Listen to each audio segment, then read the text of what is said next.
Elsa, and Wesat Hale. Welcome back to the Frithstead Fireside, a Sedish podcast. I'm Folcweard Larjeva, and this is episode 2, Q&A part 2, recording live. Well, before we jump into things, I hope y'all had a good week. My week has been pretty good. The main takeaway is peace. And if there's one thing that I've learned in 30 plus years of adulting and being out there and in the working world, is that a peaceful job beats everything. If I was offered, okay, here's a high paying job, but it's, very stressful versus you make less money, but you'll get by, but it's peaceful, I'll take the peace any day of the week.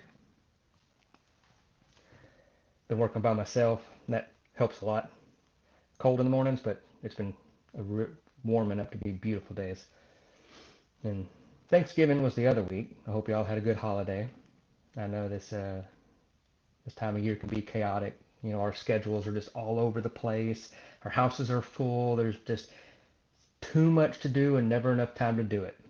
I get it, but that's how it was for me at least.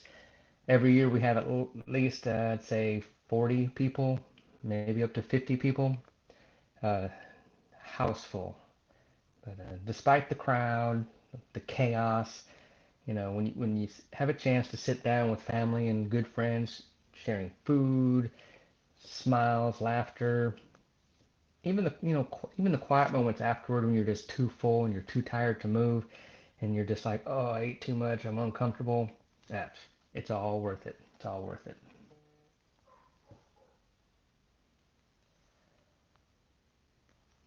Okay, let's see. I'm getting a message that audio is messed up. Let me see. Okay.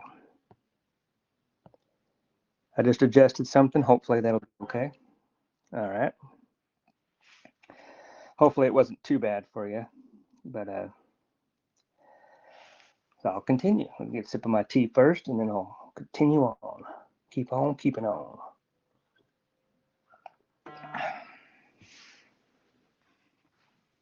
Okay. Well, another thing that I learned, and I'll be honest, I had to learn it the hard way. It's I'm just building on what I was, saying a minute ago. That it, it's to be present during the moments in life. Not just looking back on them later and wishing that you'd slow down enough to enjoy them. Because memories matter. They're so important. But the real gift is appreciating the moment as it's happening. And that's a good habit to get into, is when you're experiencing something, just to stop, take a second, listen, to your own, you know, uh, how should I put this? Just tell yourself, stop, look at what's happening right now, enjoy this. And it makes the moments so much richer. And when I think of, Thanksgiving, I think of holidays, or think of these other moments that you share with people. There's a warmth in the room. There's the voices that are we're hearing, but they're not always going to be with us. Or just the feeling, that simple comfort of belonging.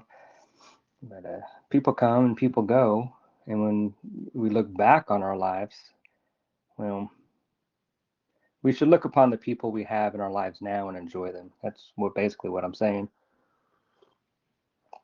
And that makes me think of our tenets, specifically tenet 16. The development of strong, healthy families and communities is the epicenter of our entire belief. Everything that we do is built on that. Faith, ritual, discipline, all of it.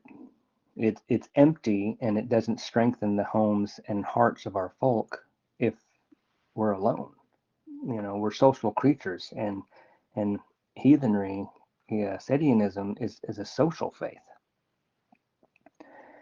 But if you are alone, and many of us are out there solo. Way too many, but that's just the nature of reality right now. But if you are alone, that doesn't mean that you're failing or that your place in the faith is somehow lesser. Not, I say not at all. What it means is that your first task is to build the roots that will support you. Um, in Sedish belief, within heathenry, everything begins with the self, then extends outward. Yourself, the self, family, folk, etc. If that first circle isn't tended, the next two can't grow. It's the concentric circles. But being alone at the start just simply means that you're in that first circle, but that's okay. Many of us begin there. What matters is the direction that we're moving. Are we seeking knowledge? Are we building discipline? Are we forming good habits? Are we preparing ourselves for the time when others will stand by us? Frith begins within, but it's meant to expand.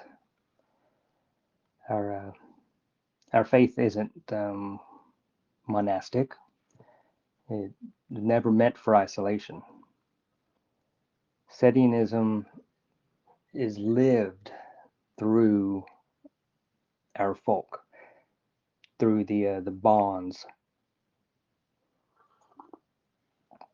the bonds that we build. You know, um, it's in our households, our friendships, our communities. The strong relationship, strong kinship.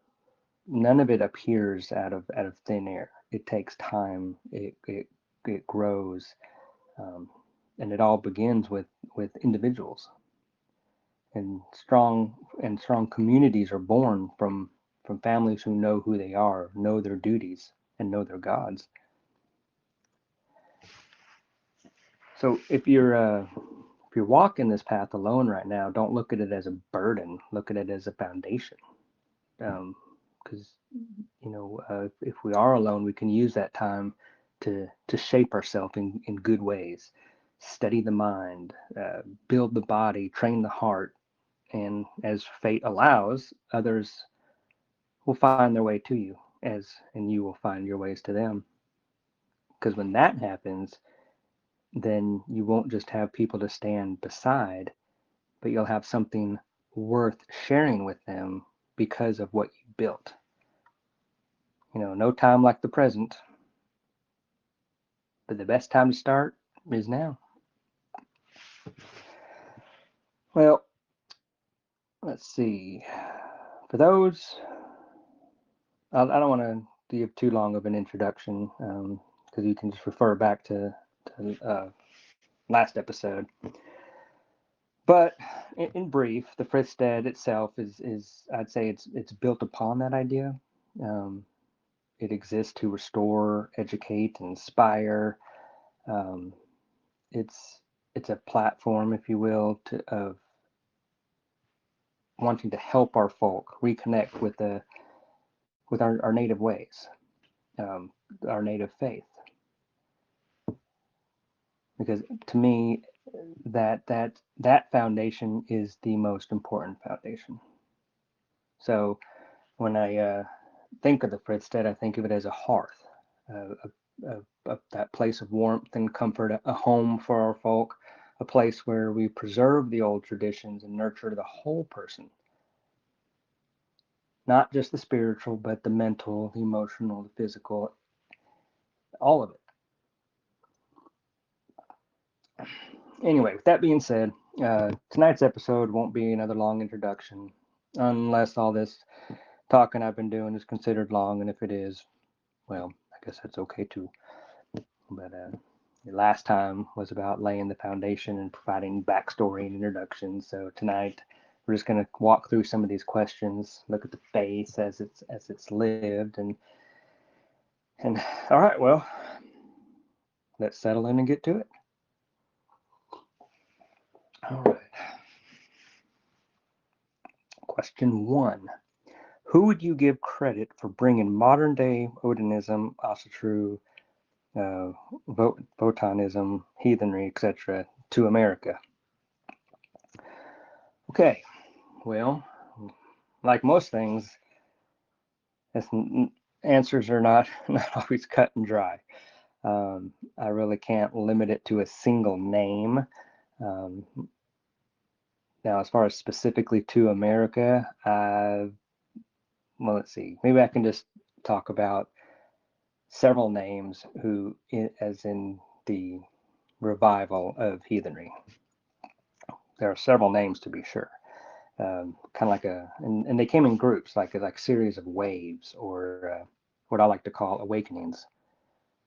But before we get into the awakening periods, we got to start with the man who planted the seeds long before any revival took root, and that's Victor Rydberg.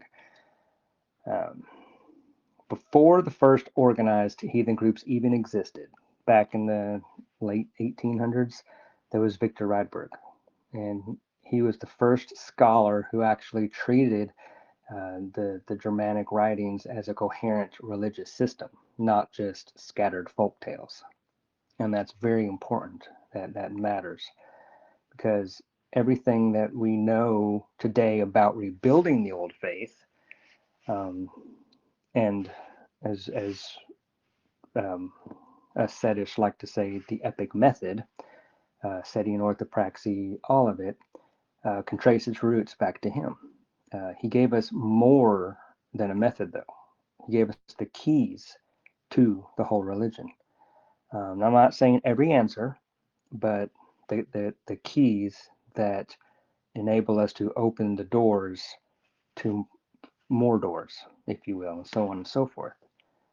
He reunited the myths into a single epic. He showed that our gods are real, living beings. He taught us how to read the names and kennings that unlock the hidden stories. He insisted on fidelity to the Eddas. Um, he restored the Indo European context, defended the ancestral worldview from foreign theories, and ultimately laid the philosophical structure that Sedian law and ritual rest upon today. Without Rydberg, the modern restoration, possibly, you can make an argument that it wouldn't exist. So, in a sense, Rydberg is not part of the first awakening, but you could say he's the man who planted the seed uh, to that shade tree that we are beginning to enjoy today. But don't want to get too deep into Rydberg. I would refer you to another episode. So if you want to hear more about Rydberg, go to Pagan Revivalism, and uh, there's been a couple episodes. Um, him and some of the folks from Neurona, and especially the mythologist William Reeves. So go back, check out his channel, check out those episodes. It was great. So, okay, we have the first awakening, the first time in the modern age that someone stood up and said, the old faith of our ancestors is not dead. And I'd say a few people embody this. Excuse me. Okay, we got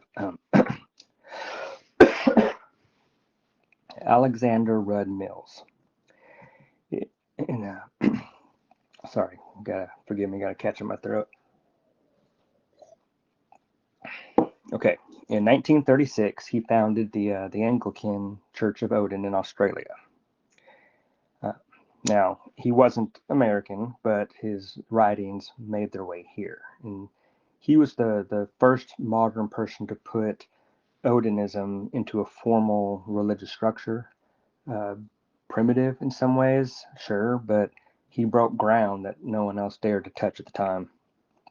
And then we have Elsa Christensen. Elsa is really the first one to put heathenry on American soil in a recognizable way. Um, In 1969, she founded the Odinist Fellowship, and through her newsletters, correspondence networks, prison outreach, she brought heathenry into public awareness. And this was long before the internet age. She really was the first person, yeah, to plant heathenry firmly onto American soil in a structured and community orientated way. Um, a lot of early American heathens found their way because of Elsa.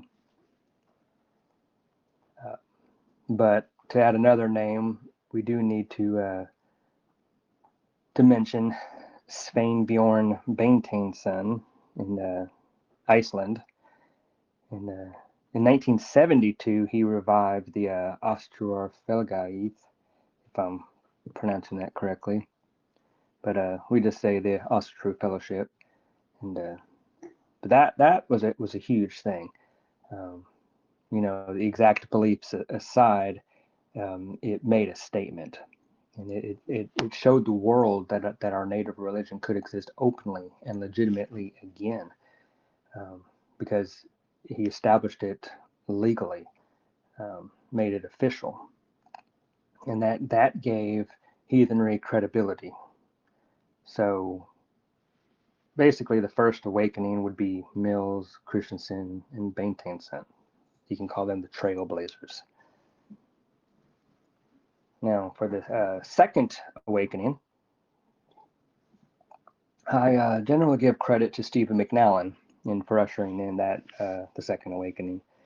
In 1970, he founded the Viking Brotherhood, and then the Asatru Free Assembly in '74, and then later the Asatru Folk Assembly, as we refer today, the AFA, in the mid '90s.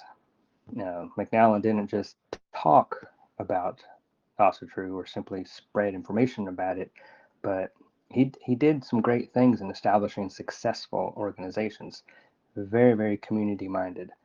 Um, he took heathenry national. He built the first big American heathen organization with membership, gatherings, publications, outreach, the whole thing. And that ultimately marked a shift from pioneering efforts into structured movement. I did have the pleasure of meeting him once, many years ago. I was new to the faith back then, so it was pretty cool for me to be there and be able to meet him, and participate in the bloat that he led. And of course, at that time, like I said, I was very new and I didn't really know much, so I didn't really talk a whole lot, but I listened a lot and was just trying to soak everything in. But we did speak. We didn't have a long conversation, but during our brief conversation, I did walk away viewing him as a very nice and genuine man, and I very much enjoyed his company. But continuing on, now, reluctantly, but because of his contributions, the other name I'd include would be Stephen Flowers, sometimes known as Edward Thorson. Um, he's written a ton of books on runes, magic, Germanic occultism, etc., all the way from the 80s till now. Currently, he's still writing, and he really shaped the, as you how do I put this, the esoteric dimension of the revival for not just a generation, but more than one generation, being as long as he's been working. But I don't want to say much, but I'm just going to say I'd advise extreme and strong caution and hesitation when reading his work, as many of the ideas and things that he promotes are not grounded in native Germanic elements, and they're grounded in what's called the left-hand path, um, for lack of a better term, the dark side, if you will. And that's not something that I want to touch, and I don't encourage anyone else to go down that path. But but regardless, agreement or disagreement, taking the good with the bad, he did widen the scope of heathenry and brought interest to a lot of people, and he did make an impact. But to avoid digressing, and I want to point to a positive.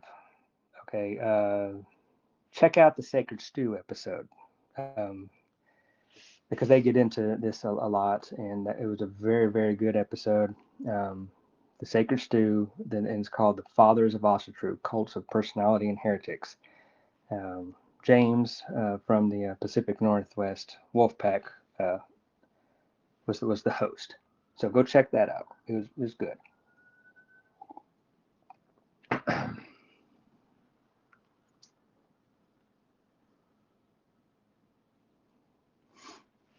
Okay, let's see.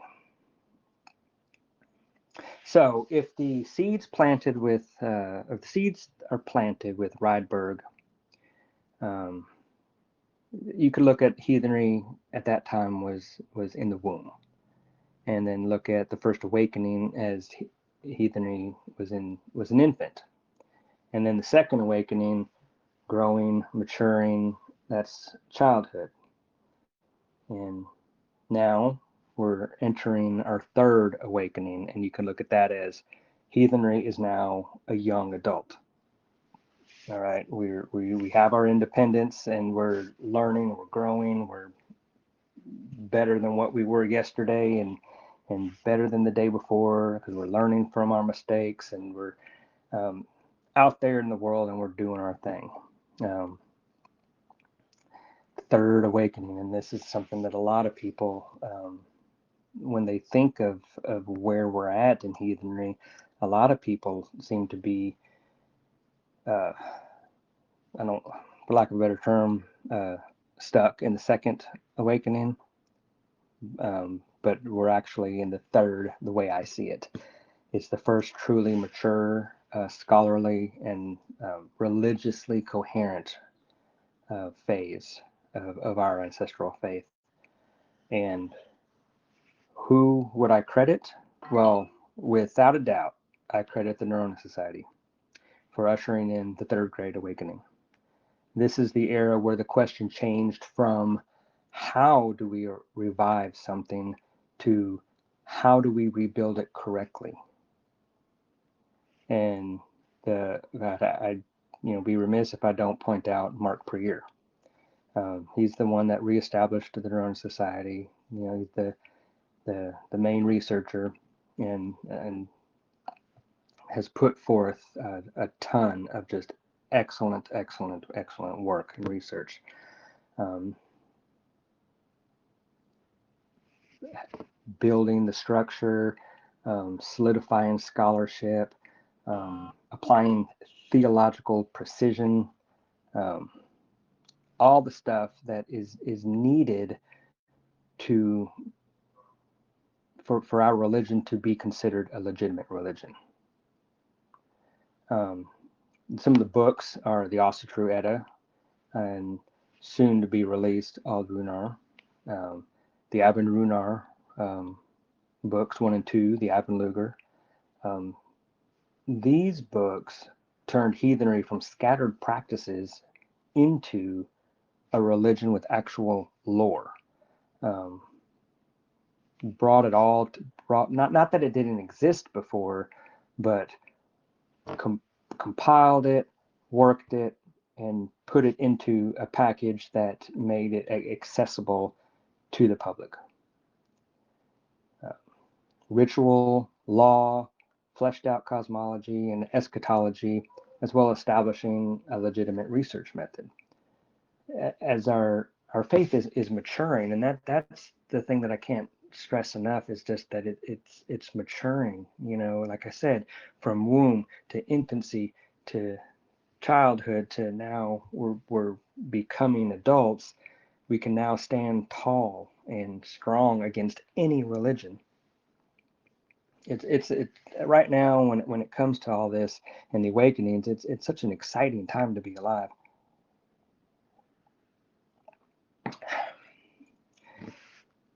Now, also someone else that I would like to mention is William Reeves. His website, germanicmythology.com, is bar none, it's top notch, and one that I have permanently bookmarked.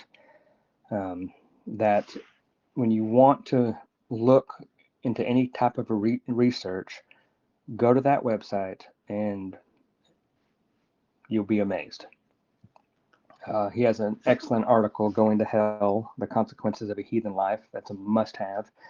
An excellent book that should be on everyone's bookshelf, Odin's Wife, Mother Earth and Germanic Mythology. Excellent.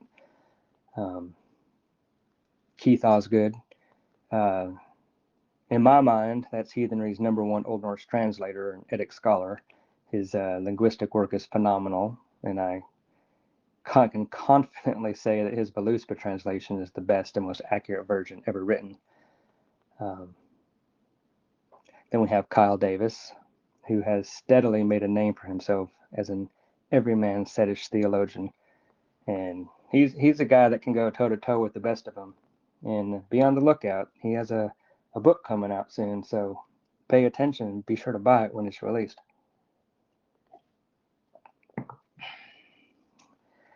So I guess that about sums it up on the awakenings and the folks deserving credit for helping to usher in this rebirth of our faith.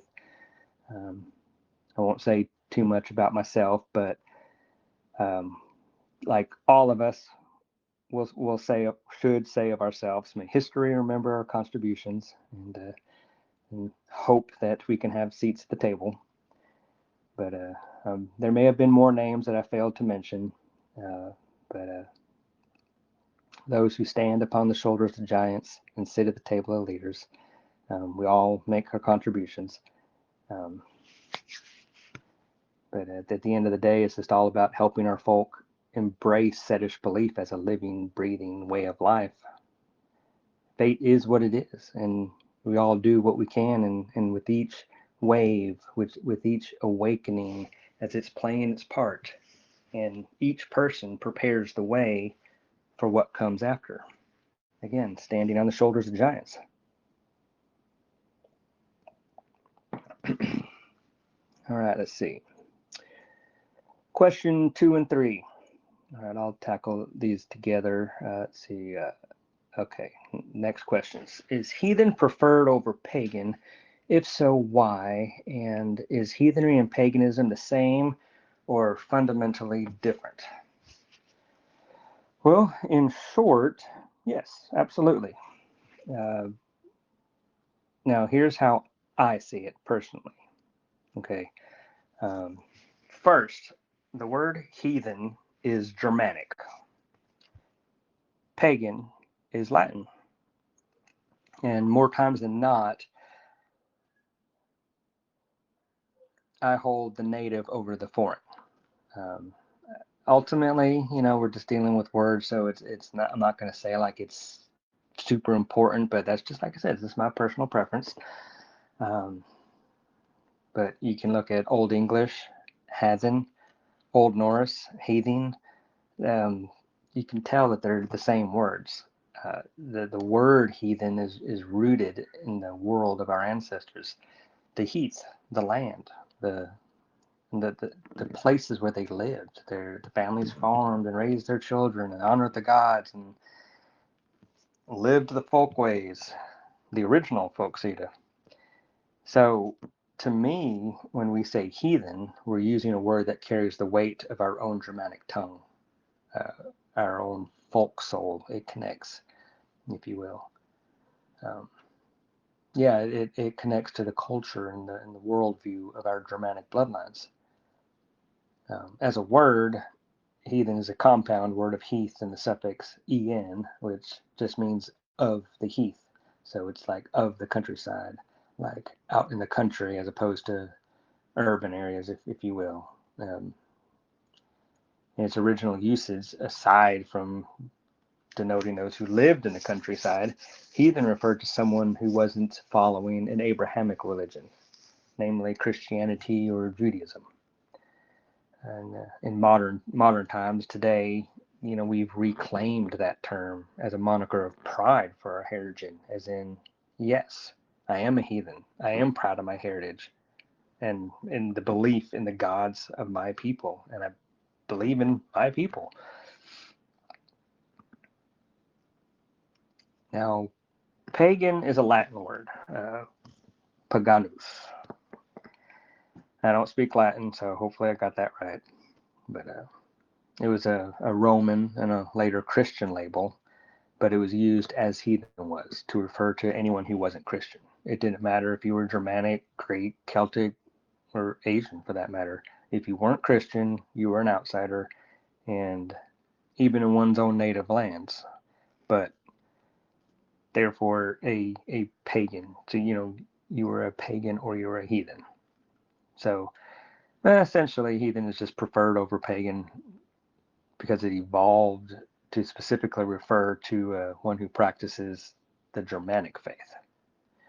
Heathen is ours, pagan isn't. Uh, but like in the context of how it's used today, pagan is used very broadly, that it it barely means anything without asking what does it mean. It has mixtures of Wicca. It could be Hellenic polytheism, New Ageism, occultism, uh, makeupism, everything in between. So if you just say pagan, it's like, well, again, what does that mean? It's not a bad word, of course not, but you just don't really know what it means. Um, yeah, because like if someone says, I'm pagan, and I'm like, and I don't mean this in a negative way, but it's like, I'm like, okay, cool. But what does that mean? You know, I kind of reject the whole mixing pot approach, if you will. Um, but well, I do refer to myself as a heathen, Sedish specifically, but I also recognize that the word heathen as well can mean many things to many people. Um, and that's the thing that I like about Sedish, is because we're reconstructing and reviving a specific religion, the native Germanic faith, in as an authentic and historically traditional manner possible. Uh, so yeah, heathen is still the preferred usage of our word usage in the general sense, but to be more specific, I go with Sedish.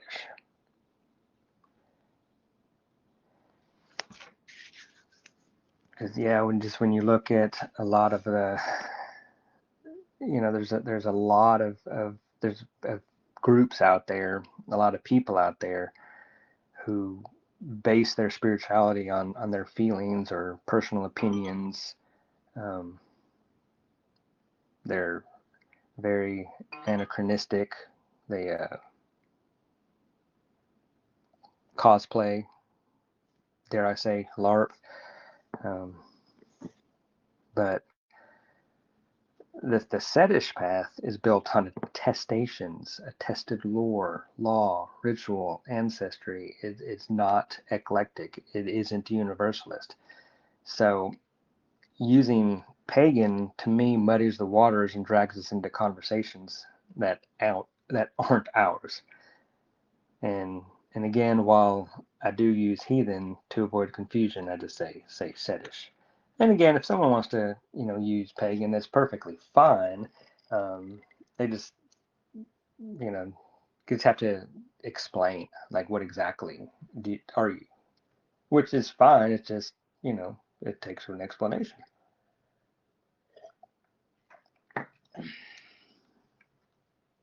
Question 4. Why do heathens seem to exclusively practice Norse?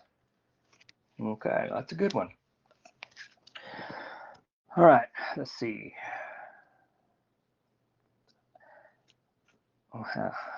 Okay, all right. I personally have wrestled with this off and on for a long time.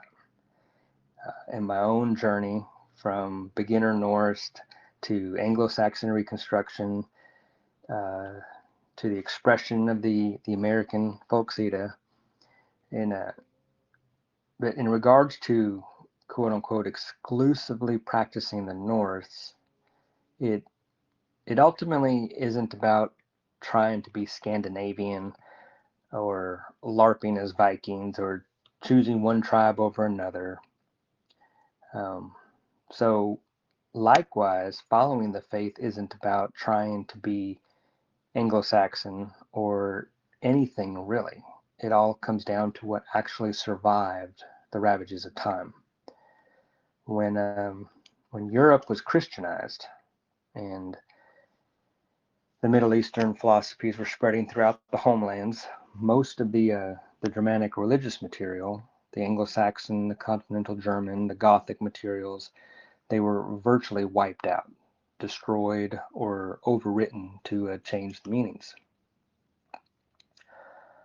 Whole worlds of lore, rituals, prayers, customs vanished. The Anglo-Saxon sources are virtually non-existent, and the continental sources are fragmentary.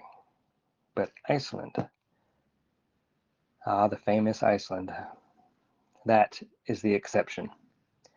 They converted late, had a noticeable dual faith period, and their geographic isolation kept them relatively safer from the political centers of Europe that was ever seeking to destroy the Germanic people.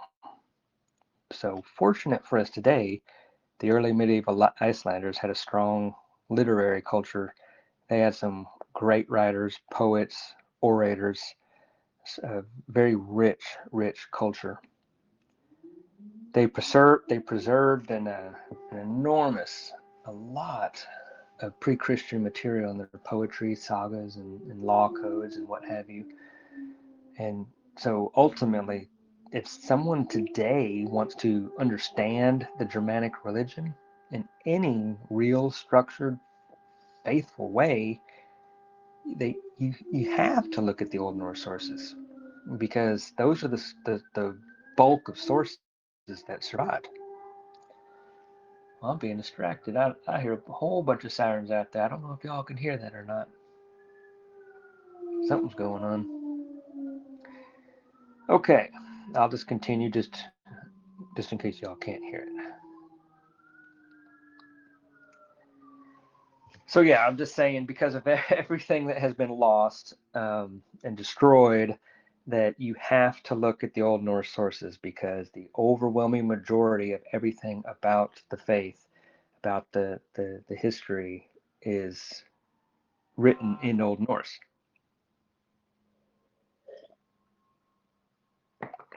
Okay, and that's the key point. Heathens using Norse sources today aren't necessarily saying, I'm Norse, or my ancestors were all from Scandinavia. But what we're really saying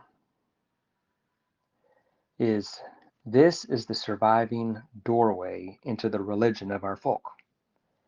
Our ancestors were the Anglo-Saxons, the Norse, all the various Germanic tribes, and they all practiced virtually the same religion, just with different cultural expressions. They had the same gods, the same cosmology, the same general worldview. They just had different dialects and eventual languages, and they had different cultural traditions. It goes back to the traditions, capital T, traditions, lowercase t. Um, an example is that they basically shared the same cosmology, moral framework, ritual framework, the same gods. They had the same ancestors, and all of that shaped how they thought and lived. So really, the Norse is the easiest to focus on because of what we have, considering the abundance of sources in comparison to the fact that the Anglo-Saxon and continental uh, Germanic, uh, they, how should I put this? The Anglo-Saxon and the continental German, it can't accurately be reconstructed on its own, not unless one relies on a lot of UPG or foreign elements. So that's why the Norse sources are looked at so much and so highly. Um, the other cultures are certainly just as important, but when all we have are fragments, hints, some charms, some law codes, there's some medical texts, and yeah, we can definitely use all that, and we do, but it's not enough to build a full religious system with any confidence. Again, unless you go back to UPG, otherwise just making stuff up, or incorporating a lot of foreign elements. And you really don't want to do that, not when we have enough Germanic sources that can reconstruct.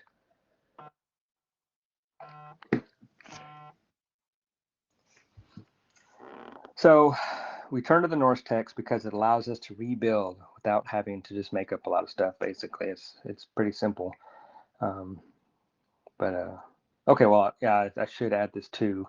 Pop culture absolutely plays a huge role. The word Norse is everywhere. Movies, TV shows, video games, music, you name it.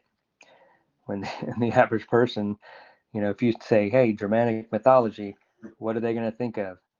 Vikings. And of course, we've all seen the Vikings TV show, and then there's all that Marvel stuff that I personally don't watch, but a lot of people do. And those things, like Marvel or the Vikings TV show, is where a lot of people jumped on the bandwagon trend. But it should go without saying, but I'll say it anyway. Being in the public eye doesn't mean it's accurate. Yes, a lot of that, like Marvel and Vikings TV show, is cringe. But if the thing is, if that's the doorway that gets someone interested in their heritage, then I say so be it, and I welcome it. Because it's important more than ever that our folk come together and grow. But we're never going to agree on everything, um, and that's okay. Um, but we do need enough uniformity to coalesce as a folk if we're going to have enough strength, discipline, and fortitude to literally survive. And if that means someone got here via Hollywood, or we do embrace the Norse more so than, say, the Anglo-Saxon or German, well, then I think that's worth it. Um, it it's a it's a it's a time in history right now. Our folk are in danger, and our literal survival is at stake. The math alone is cause for worry. But I digress. Don't want to go too far down that train of thought. That's not what this podcast is about. Um, don't want to go too far down that trail. Anyway, that's the truth of it. As I like to always say, fate goes ever as she shall. And with that, if what we have of our sources is what we have, then apparently that's what we need, because fate goes ever as she shall. And so we go with it. Um, we're strong folk. We'll survive. I have hope. Um, but the key that I stress is working together. We have to get over our differences, and we have to work to save our history and ensure that our descendants have more success and more prosperity than we do. Um, it's essential. It's kind of like I've always heard the saying, don't sweat the small stuff, and it's all small stuff. Well, a lot of the infighting with tribal differences at the end of the day are small stuff. Not when you look at the bigger picture of us as a folk and look at us and our religion. Okay, continuing on. Next question. All right, question. I think I can get several in the next section. Um, Possibly three, five, six. Yeah, 5, 6, and 7. Okay. How related are the different pagan traditions? If they differ, is that because of culture and ethnicity or something else? And why Norse over the Greek and Roman gods? Okay, so let's see. So, first, when people talk about quote unquote pagan traditions, go back to what I was saying earlier. They're often lumped together: Germanic, Celtic, Baltic, Slavic, Greek, Roman, what have you. And sure, at first glance, on the surface, they might look similar: multiple gods, nature focus element, similar ritual aesthetics, offerings, ancestor veneration. Um, so the question becomes, are they all part of one big thing? And the answer honestly is no. No, well, not in the way that people think, at least. I'll say that. Are there connections? Yes. But those connections go back far into the distant past, into the what's called the Indo-European world. By the time our ancestors emerged as a distinct folk, their religions had already taken up their unique forms, their various expressions, if you will. Think of it like branches from a common root. One tree, many branches. The European folk have a shared proto heritage, but as the tribes went their separate ways, geography, climate, temperament, bloodlines, fate itself, the will of the gods, and just their lives, it shaped each religion differently in various external influences as well. So when people say pagan traditions are all related, I have to answer only in the same way that distant cousins are related. There's a shared foundation back in the mists of time, but the expressions have become different enough where the Germanic, Celtic, Baltic, Slavic, Greek, Italic, they have distinct religions and they're distinct peoples. And that's not to mention the racial aspects. So when one says pagan in the European sense, yes, we're all descended from the Indo-European peoples and are therefore related. But we aren't in the context of what I'm speaking of, as far as like I said, the Germanic, Celtic, Baltic, Slavic, Greek, Italic.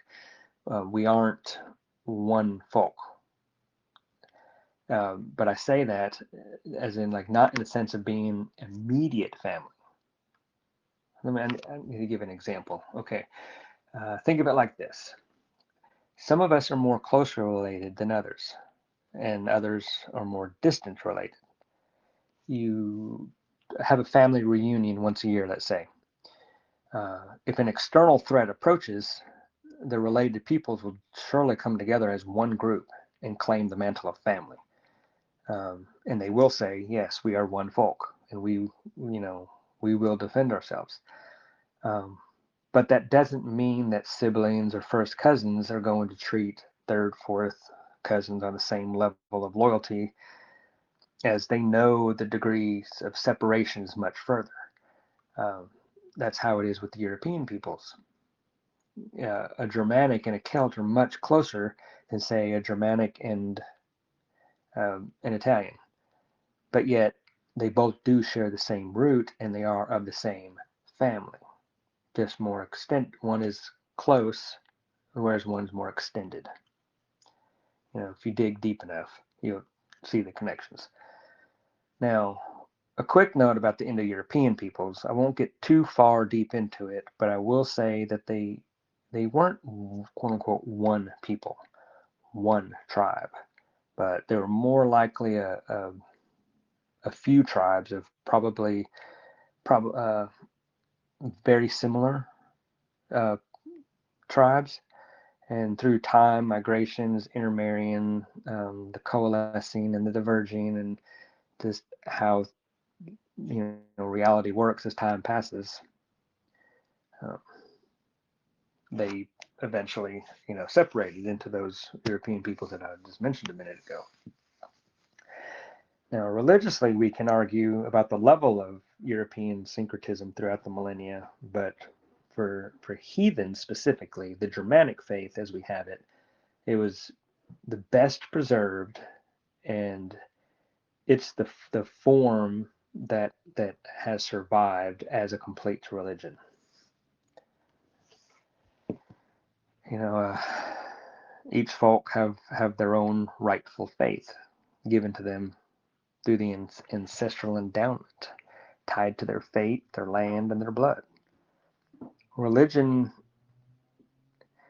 I don't see it as a chosen thing, but it's an inherited birthright.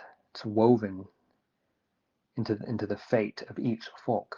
So, in that sense, the differences between traditions aren't random nor are they superficial. They arise from ethnicity, the folk soul of a people, culture, the customs and worldview shaped over centuries. They arise from the environment, the land, the mountains, forests, coastlines, the sea, the seasons, the winters, summers, the migrations from one land to another, and all the evolution that it all brings. History, the war times, the peace times, the alliances, all the politics, the tragedies, the triumphs. Um, then there's divine relationship, how the gods of that folk have been manifested among them. But you take all of that, and the Germanic religion belongs to the Germanic folk. The Hellenic religion belongs to the Greek folk. The Slavic religion belongs to the Slavs. And the Celtic religion belongs to the Celtic peoples. Now, of course, all of those terms can be broken down and gotten into a whole lot more in depth. But I'm just barely skimming the surface here, because in order to get into these deeper details, it will take multiple episodes. So I'm just trying to, answer these questions that were sent to me, in an overview, generalized, brief manner. I'm trying at least. It, anyway, it's about inheritance. It's about order. It's about sacred diversity of the world. It's how fate has lined things out. You see, the problem is that modern people want to, and how should I put this? They want to just flatten everything and to oversimplify, to condense everything. They want one generic, quote unquote, paganism, as if Woden and Zeus and Lu and Ra are all sitting in some, I don't know, cosmic conference room together, or that they're all the same God. And that's not how any of this works. That's if you apply all that across the board, that's universalism and syncretism. But now, is is there some overlap? Yes. Sometimes there are correlations, between this god of one and that god of another. But um, in every case, the gods are not a one for one, interchangeable, if you will. Um, they are real beings tied to real peoples. And when you ask, are the pagan traditions related? The truth is, yeah, they share an ancient distant root, but they're not the same. So when when asked, are there differences a function of ethnicity and culture? Yes, because a people's gods, their worldview, their law, their moral expectations, their mythic history, all of that emerges from a people's lived reality. Religions can't simply be swapped around without creating disorder and perverting the culture of the folk. A true culture that is a culture derived from a people, it arrives from the people's race, which in turn originates from their gods. And with this, Mark Prier wrote an excellent essay on the ancestral endowment. Um, that'll be good to discuss for a future episode. But in, but with that, look it up on a neurona.org website and look up ancestral endowment. Excellent writing. So anyway, to close this topic, I want to. Now this one I'm going to read, so let me look it up right here. Okay, yeah, the third through seventh tenets of the Sedish faith, because I think the third, fourth, fifth, sixth, and seventh tenets go perfectly with what we're talking about. And then of course I don't have them memorized word for word. That's why I'm going to be reading 3 through 7. Okay, 3. We model our lives upon the traditional worldview of Germanic polytheism. 4. This belief represents all the tribes of the Germanic peoples and their descendants. 5. Our culture is the traditional ethnic expression of our folk, and it is our duty to preserve it. 6. We reject all forms of syncretism and universalism, as this denies the uniqueness of our tribal divinities. And 7. The gods gave us their sacred teachings, which we live in accordance with. Okay, well, hopefully I didn't come across as rabbit trailing, and you got the gist of what I'm saying. We'll go on to the next one.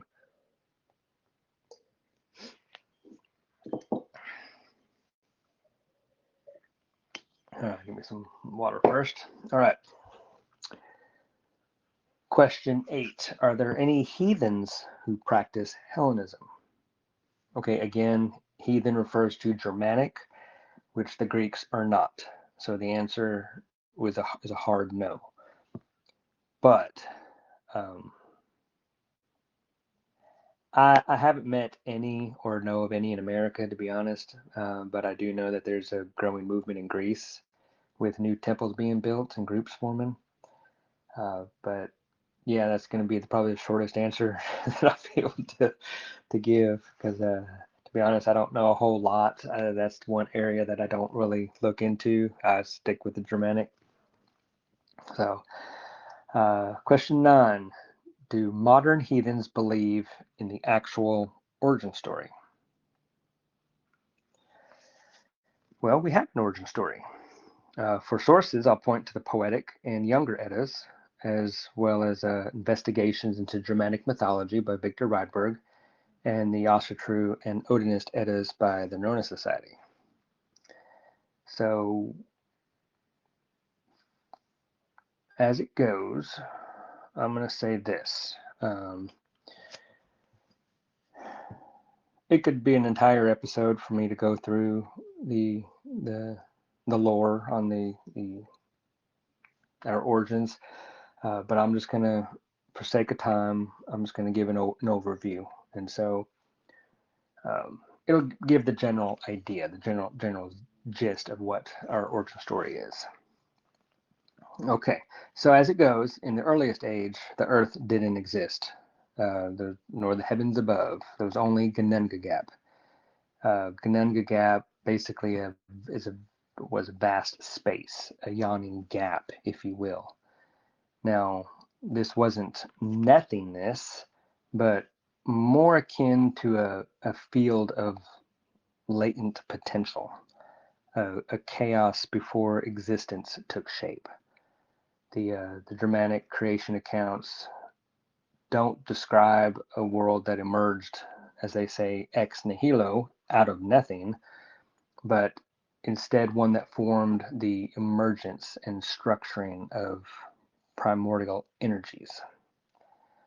Creation wasn't a spontaneous event, but a structured sequence of transformation in which the latent forces gave rise to ordered reality. To the south of Genungagap, the realm of Sokdalir, the domain of consuming heat and transformation, it arose as an expression of expansive energy, entropy, and motion, that which drives change.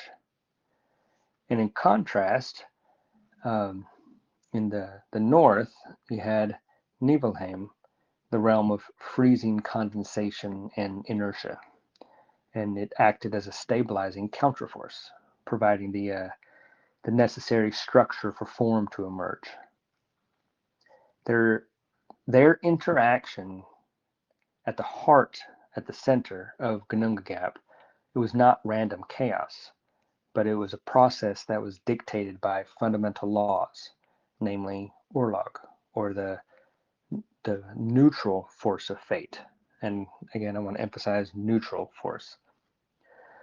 When the frost of Nibelheim drifted into the gap and met the heat of Sokdalir, something happened. not chaos, not random mixing, but a lawful interaction. When ice and fire met, they didn't clash in disorder, but they triggered a kind of cosmic structuring, the creation of the three wells that form the anchor of existence itself. You have Urtherbrunner, Mimithbrunner, and Hvergrimir, or Urdswell, Mimerswell, and the Roaring Cauldron. Now, it's typically referred to as wells, but you could also think of it like a spring. But they stabilized creation, prevented collapse, and set the stage for Yggdrasil itself, the world tree that grew out of the wells. So moving on, from the thawing rime, Ymir emerged, the first of the Jotnar, a being of raw and unshaped power and creative force. And alongside him was Althumla, the primordial cow who nourished Ymir. And meanwhile,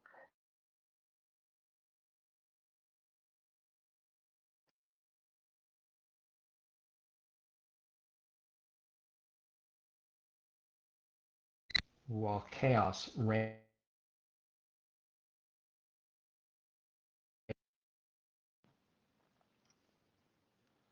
so they sacrificed Ymir, and from his body they shaped the world.